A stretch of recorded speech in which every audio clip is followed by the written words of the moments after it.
right now live. Glad to have you watching. I am the CEO and president of the ALS Association North Carolina chapter. This is my office here. And after the end of a week, I go back to something that I did for more than 30 years, and that is be in the broadcast industry and enjoy talking to others. And the one thing I miss the most about the broadcast industry that I still get to do, some in the nonprofit world, is talk to fabulous people and fascinating people as well. So I hope you're watching. We are on YouTube Live. We are on, what are we on? LinkedIn Live and Facebook Live as well. All right. Now, if you want to make a comment or question for my guest or me, you just do that, and I'm able to see that.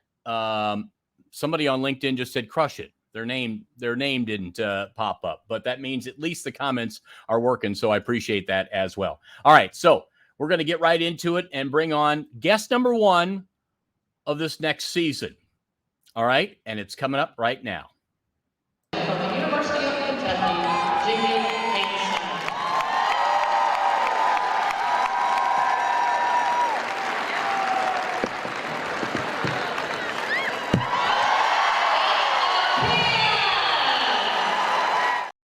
Yes, one of the great videos right there. There she is. I know her as Jenny Hansen. Jenny Hansen, we get reacquainted again. It's nice to have you on. Welcome to Live at 5. Woo! Live at 5. 5 somewhere. It is 5 there. It is. It's 5 o'clock in North Carolina, not where you are. So we won't have a drink, but for all those watching, I said I've got an incredible amount of friends. You're one of them. We had lost touch over the years, but this is a good way to reacquaint. But we go back to my 1990s in Lexington, Kentucky, when you were at the University of Kentucky and I was at Channel 36 there. And you went on to win 3 NCAA all-around titles. I say you're one of the most decorated NCAA gymnasts of all time.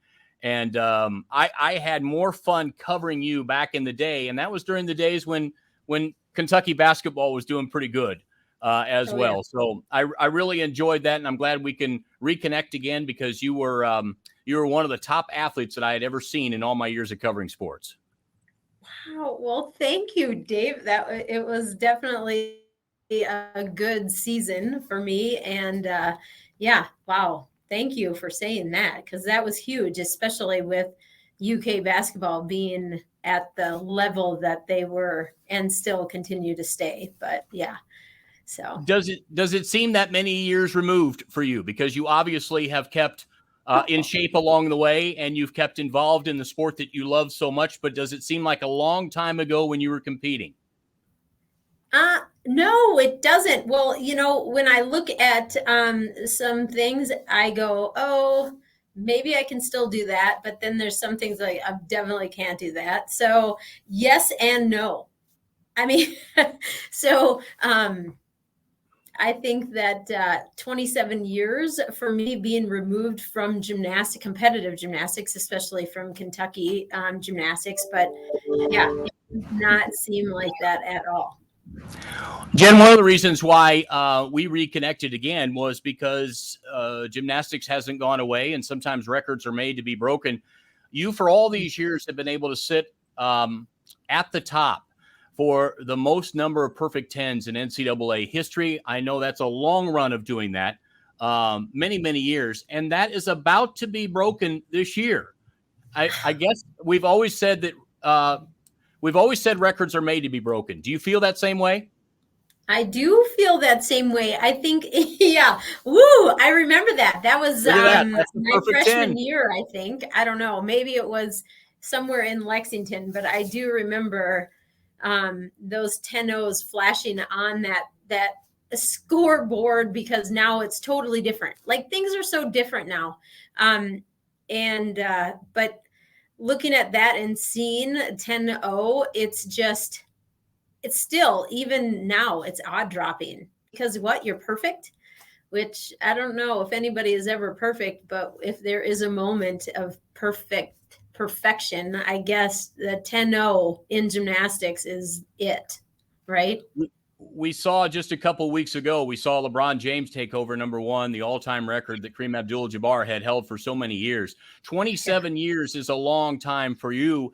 And for all the gymnasts that have competed in the NCAA, it is quite fitting that someone is going to take that. Tell us about the young lady from Florida. Trinity. I do not, unfortunately, know too much about her, but I have followed a friend of mine who is her coach, and I followed them on Instagram, and just seeing the spectacular skills that she throws and the dynamic performances that she performs, and it is jaw-dropping. It really is. And it is fun to watch the joy in her performance. And I think that is what makes her stand out so much, is that she just has so much joy in the sport that she does and that she loves doing. Jen, one of the things that always impressed me was you were winning all around titles. So you weren't just doing it in one event. What was, is that the same kind of thing that you're seeing today from the athletes that you see today? Just the overall competitiveness in all the events, not just one or two? I think gymnastics in college has changed slightly. When I was competing, it was like in the 90s, it was really, you went to championships, you had 3 days of competition. And it was, for me, I went with Jennifer Van Outer. I went with Robin Ewing, 3 years, and Van Outer won my freshman year. But it was like, even going to that and being an individual and being able to follow the top teams, there's something about that when I was competing, but now it just seems like everybody is spectacular. There's not just 3 top teams. Everybody that is at the NCAA championships for gymnastics is really, honestly, that top level. There's nobody in there that doesn't seem, there's Olympians there. It was a very few amount of Olympians that went on to college gymnastics. So I'm sure there's some people that think, and maybe you all watching competed in athletics. If you've got a question for Jen, because we're talking about generations here. We're talking about the amount of years that have passed. And Jen, you were dominating in the 90s, and we're continuing to see some great talent out there today. But I'm fascinated by it. We'll talk more about it. If you've got some questions, please add those. I've got one of those clips. I believe this is my friend and colleague, Tim Brando, calling this one right here. Wood. And now here's Jenny Hansen. This is her best event, the vault. She's very capable of big scores here. Front and a half. Beautiful landing. Unfortunately, she'd have to score over a 10 to take the lead back from Leah Brown. Her downfall at this competition, the uneven bars, because of that 9.50 that she recorded. Leah Brown afforded the opportunity to seize, and Jenny Hansen. And there it is, right there. What a fantastic! What was your favorite event, Jen? It was vault. It was quick. It was over. It was done, and I didn't have to deal with anything. But that was definitely my friend. I don't know if it was called because it was called a horse, because I loved my horses, and obviously going to Kentucky, that was one of my main things. But I think it was just speed, explosion, and landing, and then it was done. And then I was like, I'm out.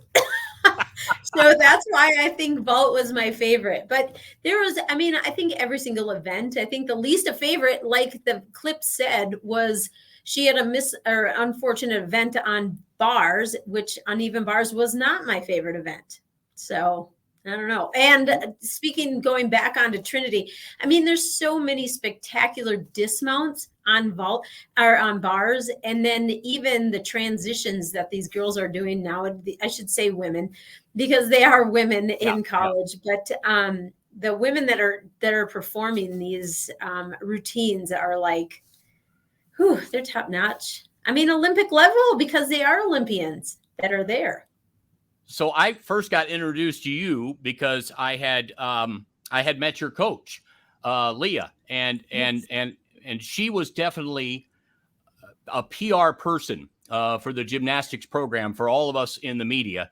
And so we saw her at the end of that. So I want you to see her now as well. Leah? Hi, Jen. Hello. Oh, no. Well, Wow. I did want, Jen, I did want to surprise you with that one. Wow, I think you did it. Yeah. Oh, oh Good thing goodness. I have Kleenex. What do you think, Leah? Oh, Jen's just one of a kind. And the thing that makes her so very special, typically, I talked to her about Trinity and what she was doing. And she said, this is so exciting. She's just so amazing. And so, it never was, oh, I'm so sad my record's getting broken. All she could think about was Trinity and what she was doing. And that's Jenny. Yeah, it really was. And Jen, I remember the incredible chemistry that Leah had with all you and your teammates there. What made her a great coach? Oh, she just let us be us. She just let us be. And I think that's what, sorry about, but well, you haven't seen each other in a honestly, while. I really do believe that. I think that she just allowed us to be and develop. We were kids coming from such a strict environment, and then we ended up going into another strict environment, but yet a little bit more lenient. And I think that's what allowed me to be able to blossom into an adult, and also just understand the dynamics of being away from parents, being away from family, and all of those things. So I think that is something that is extraordinary, that Leah always provided for her athletes that came into the University of Kentucky as a gymnast. Yeah. Leah, go ahead.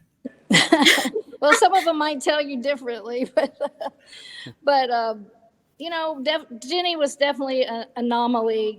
We pushed the limits in some areas that hadn't been done before. Like, I believe she had the first rock music ever on floor, because it used to be, concertos and that kind of thing. And that just wasn't Jen, and I said, I have to do something explosive like her personality. So we did rock. And one of the judges came up to me and said, if it hadn't been Jenny, I'd have given her a 0.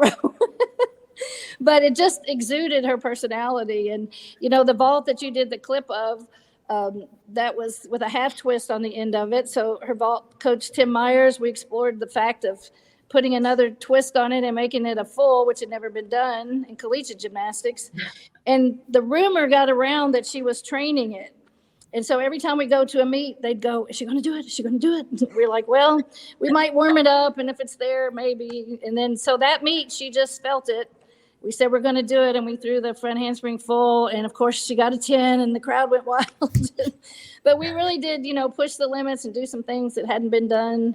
And she's just amazing. She's the Michael Jordan of her sport. Well, and you know what? I apologize. I love putting together reunions, so I didn't mean to throw you both off with an emotional moment, but that's what reunions do, right? Well, the one thing about coaching is to develop those special relationships with your athletes. And you touched on it, or Jen did. I felt like they were people first and athletes second. And so I wanted them to have the college experience, but yet, they had to train hard and be disciplined. And, but that relationship is, to me, the thing, 30 years down the road that I still have with these kids. There's a gymnastics meet tonight. 3 or 4 of them have texted me and said they were coming, and we're going out to eat and going to the meet. So they're lifelong friendships and relationships, and they're just like my kids. So, Jen came out of Wisconsin, and Jen, you didn't come out of the largest town of Wisconsin either. Small town. So tell me about the recruiting, Leah. Oh, well, that's quite the story. Yeah, it is. It's such a good story. I love telling that story. But let's hear both your versions.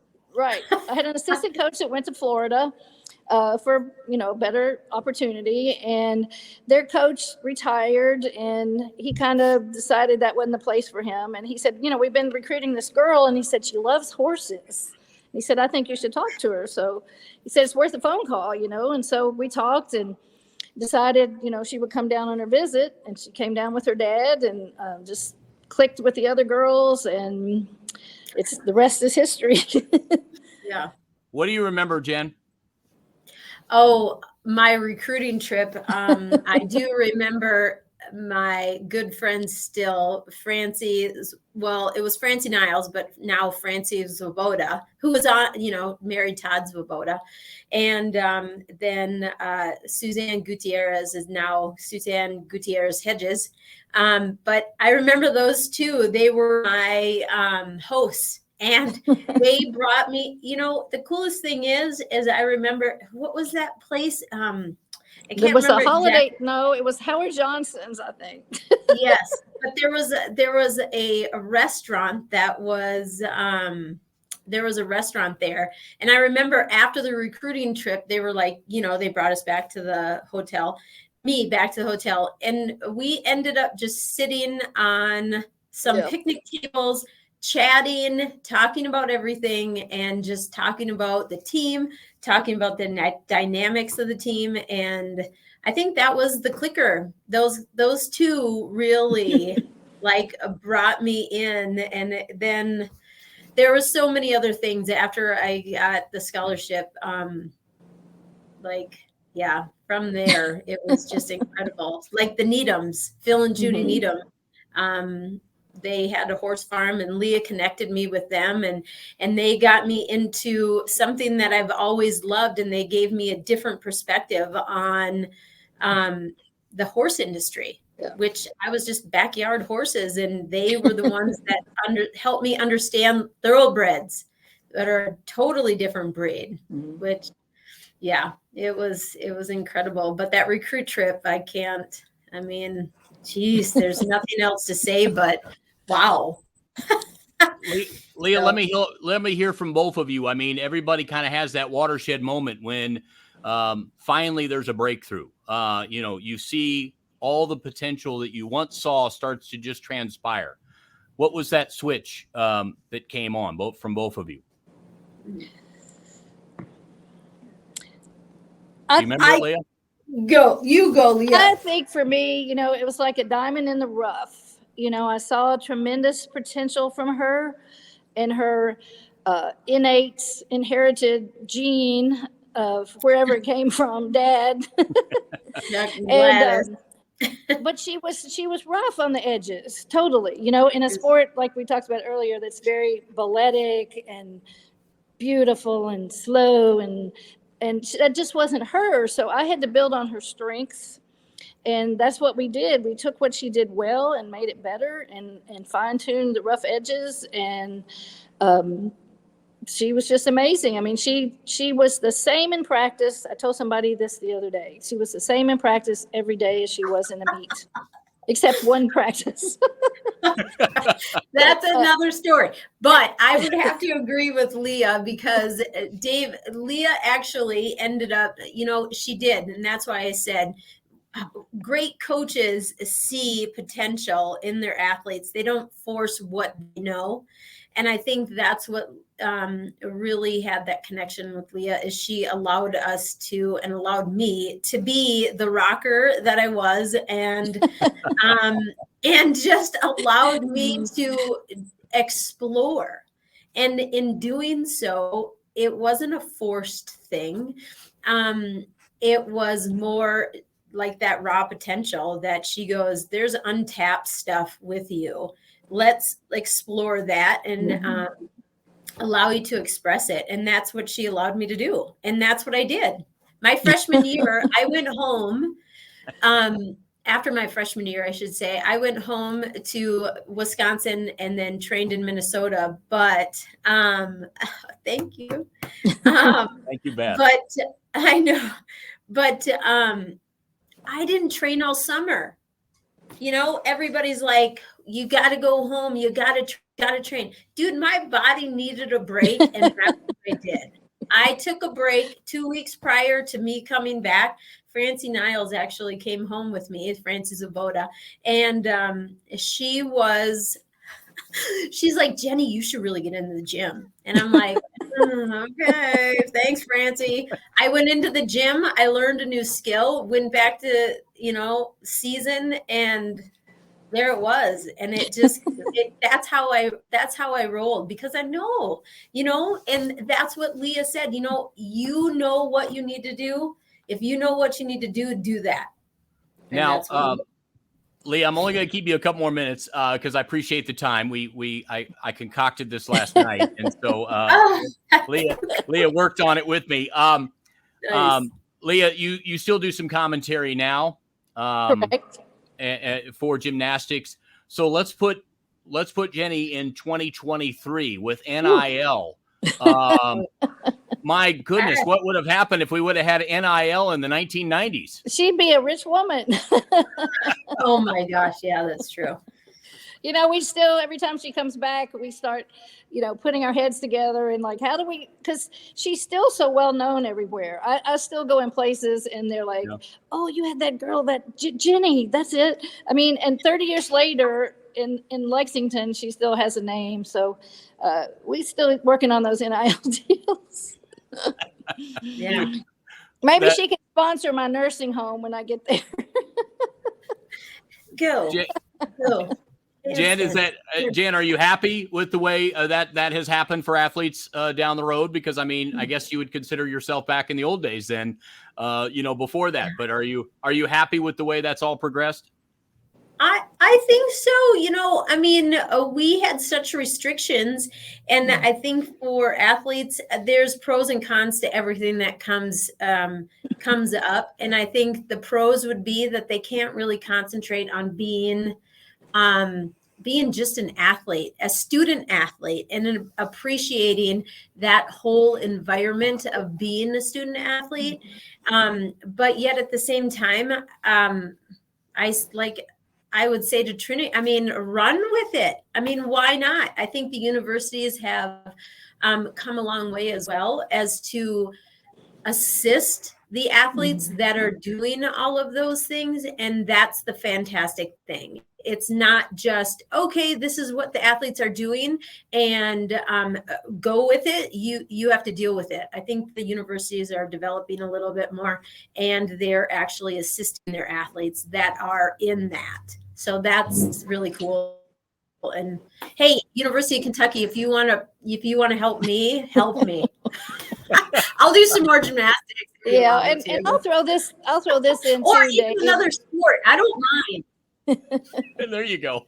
I love it. I want to throw this in, having been in sports marketing, is that I really appreciate the sponsors and the people that jump out to help just because they want to help the program or the athlete. It's not about getting something back. I mean, I know that it has to be a win-win for both sides, but there are those corporations and companies that have the dollars that can just support the University of Kentucky and the athletic programs that are there. So if you're out there, we need you. Well, as I said, you were always a huge PR agent for your own sport, Leah, and I always appreciated that because we had a few other things we could do and cover there in TV sports in Lexington. But you always put in a plug as to why I should not miss the next meet on a Friday night or whatever that was that I would come over there. So I thoroughly enjoyed that. I thank you because I remember that as one of the great memories that I got a chance to be a part. Well, thank you. We sure appreciated your coverage. Believe me. Leah, I'll let you go. Thanks for stopping by. Sure. Thanks for asking me, Jen. I'll see you soon. All right on. Thanks, Leah. Right, thanks. All right. Leah Little. I just wanted to surprise you with that, Jen, because I knew you had been together for many, many years. So Jen, let's a couple things after your gymnastics career, which is always one of the things that I could never understand. Such amazing athleticism and then such a short career in that sport for most people. So for you after that, were there thoughts of the Olympics? Because I know years later you did try for it. So Well, I would never have thought of the Olympics unless I would have a good friend of mine, and she's a stunt performer as well, but Chrissy Weathersby Ball. But she was the one who we did Walt Disney World, or we did Disney Tarzan Rocks together. And in doing that, all of a sudden she went out to LA and she became a very well-known stunt performer. And she was like, Hansen, you have to get in on this show because it's great. It's all about gymnastics, and this is your way into doing stunts. And I was like, I'm like, I haven't done stunts and I haven't done gymnastics in I don't know how long. She's like, just get back in the gym, see what you can do, and submit a video. So that's what I ended up doing, and that was 2010, I believe, is when I did that. And I was cast for a stunt double on Make It or Break It, an ABC Family show. Yeah. And doing that, I just kept getting into the stunt industry and the entertainment industry. And from there, I all of a sudden, it was one of the shows, and Bella Caroli was on there, and he was like, "How come you're not on our vault team?" And I was like, "What?" I'm like, "Whatever." And then another girlfriend of mine who is a stunt performer, Lucy Romberg, who is fantastic at stunts and doubles, Melissa McCarthy and a lot of other people, but her main woman is Melissa. She's like, "Hansen, you got to do it." She's like, "You're crazy if you're not." And I was like, "What?" So then I started at 37 years old. I started training for the Olympics. And I mean, I didn't make it, but that was the year of Chelsea Memel and a couple other older gymnasts. I shouldn't say older, but they were 10 years younger than me, but still. They started coming back, and they were Olympians and they were world champions. And I was an NCAA champion. That was my extent of gymnastics. So it was a lot of fun to be able to get back into that and see what I could do. But yeah, at that age, and now coaching adult gymnastics and being involved with adult gymnastics, it's really eye-opening. Yeah, and I was talking to you before yesterday, and the knowledge that you have, Jen, and that you're using on the human body alone. I mean, not only did you use that to perform in athletics, but you're using that now as a career and helping others. How much has that meant to you to just really study the human body and be able to find how you can help others? Well, Dave, that's such a great question, because you know what? I never went into kinesics. I never went into body mechanics or anything like that. It was just my own body mechanics. It was my own understanding of what the body could do. And I would take that and I would apply it to others. And now with understanding and knowing muscle activation techniques, which my business is called Muscle Endeavors, because Endeavors, there's everything to the muscle. You can do so much with it. And muscle activation techniques kind of brings me into a narrower understanding, and just being able to assist people in understanding a range of motion that they weren't able to do from day one, or understanding their limited range of motion, and assisting them to open that up with stability and strength. And so muscle activation techniques has really assisted me. And I just want to share that with others and have others experience what I've experienced through it. So let me ask something. In all my years of traveling, and I traveled many years in the NBA, and as we got further down the road in the years, I started to notice young athletes having things that we didn't often hear them have. It seemed more muscle strains, tears than before, even though we probably could say we've had more technology in terms of what to use in the gym than what we did back in the 80s and 90s when we all grew up. What is it about the body or the training that might be missed right now? Because we just see so many different injuries out there.